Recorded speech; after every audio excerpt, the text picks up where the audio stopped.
বান্দরবানের ৭টি উপজেলার সঙ্গে জেলা সদরের সংযোগ সড়ক এবং বিভিন্ন উপজেলার অভ্যন্তরীণ সড়ক যোগাযোগ স্বাভাবিক হয়নি। এছাড়া পাহাড়ি ঢলে সাঙ্গু ও মাতামুহুরী নদীর পানি বেড়ে যাওয়ায় বন্যা পরিস্থিতির উন্নতি হয়নি। বিস্তারিত জানাতে যুক্ত হচ্ছেন জহির রায়হান। জহির, বান্দরবানের সাথে সারা দেশের সড়ক যোগাযোগ কি চালু হয়েছে কিনা এবং জেলার সার্বিক বন্যা পরিস্থিতি এখন কি অবস্থায় রয়েছে জানাবেন। আসলে আপনি যেমনটা বলেছেন, বান্দরবানের বন্যা পরিস্থিতি আসলে এখনো নাজুক অবস্থা আছে। নাজুক অবস্থা হচ্ছে, পানি কিন্তু কমতেছে। আপনার নিম্ন অঞ্চল এবং সাঙ্গু নদীর পানি কমার সাথে সাথে নিম্ন অঞ্চলের পানি কমে যাচ্ছে।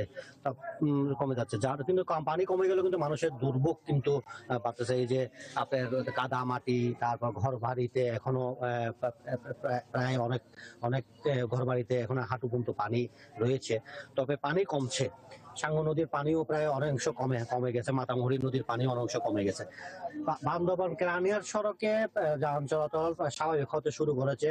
তবে সাতকানিয়া এলাকায়, কেরানিয়ার সাতকানিয়া এলাকার সত্যবীর মাজারের ওইখানে প্রায় ১০০ ফিট সড়ক এখনো পানির নিচে, হাঁটু হাঁটু পানির নিচে তলিয়ে গেছে। তবে আমরা কিছুক্ষণ আগে জানতে পেরেছি চট্টগ্রাম ঢাকার গাড়ি দুটি গাড়ি ছেড়ে গিয়েছে, আরো গাড়ি ছেড়ে যাওয়ার প্রস্তুতি নিচ্ছে।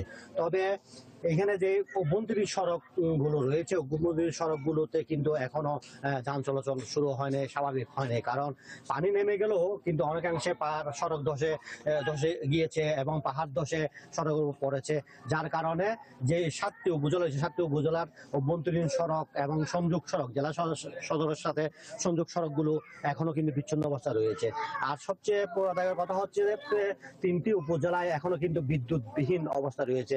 কারণ বান্দরবান যে সাব স্টেশন রয়েছে, সাব স্টেশনে একটি স্টেশন কিন্তু পুরোই পানির নিচে তলিয়ে গিয়েছিল।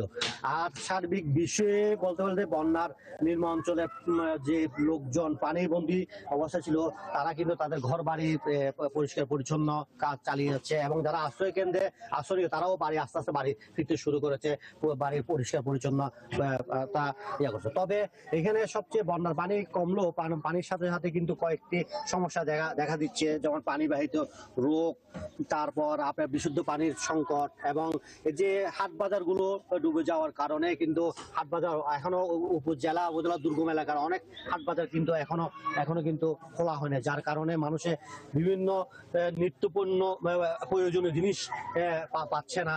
এবং সবচেয়ে বড় বিষয় হচ্ছে যে দুর্গম এলাকা যারা রয়েছে, যে সড়কগুলো যে এখনো সচল না হওয়ার কারণেই কিন্তু ওরা যে হাট বাজার আসতে পারতেছে না, প্রয়োজনে জেলা শহর বা অন্য এলাকায় যেতে পারতেছে না। তারপর এখানে যে অসুখ বিসুখ, যাদের অসুখ হচ্ছে, তারা কিন্তু হাসপাতাল, স্বাস্থ্য কমপ্লেক্স এগুলোতে যেতে পারছে না। যার কারণে সার্বিক বিষয়ে বলতে গেলে বান্দরবানের বন্যা পানি কমে গেলেও কিন্তু মানুষের দুর্ভোগ কিন্তু কমেনি। আর জেলা প্রশাসন যেটা জানিয়েছে, যারা বন্যায় কবলিত হয়েছে, যে এইসব ঘর বাড়ি নষ্ট হয়েছে, যারা ক্ষতিগ্রস্ত হয়েছে, তাদেরকে জেলা প্রশাসন থেকে সাহায্য সহযোগিতা দেওয়া হচ্ছে। এবং পুলিশ প্রশাসন, সেনা প্রশাসন এবং বিজিবি থেকে কিন্তু তাদেরকে সাহায্য সহযোগিতা করা হচ্ছে। এবং এখানে বান্দরবনে যে অনেকগুলো স্বেচ্ছাসেবী সংগঠন কিন্তু এই যে যারা বন্যা কবলিত মানুষজনের কাছে সাহায্য সহযোগিতা দিয়ে যাচ্ছে। জহির রায়হান, বান্দরবনে অসংখ্য ধন্যবাদ বেশ কিছু তথ্যের জন্য। সঙ্গেই থাকবেন। বান্দরবানের সাথে সারা দেশের সড়ক যোগাযোগ এখনো স্বাভাবিক হয়নি, এই বিষয়ে সবশেষ খবরাখবর নিয়ে জহির রায়হান আমাদের সঙ্গে যুক্ত ছিলেন।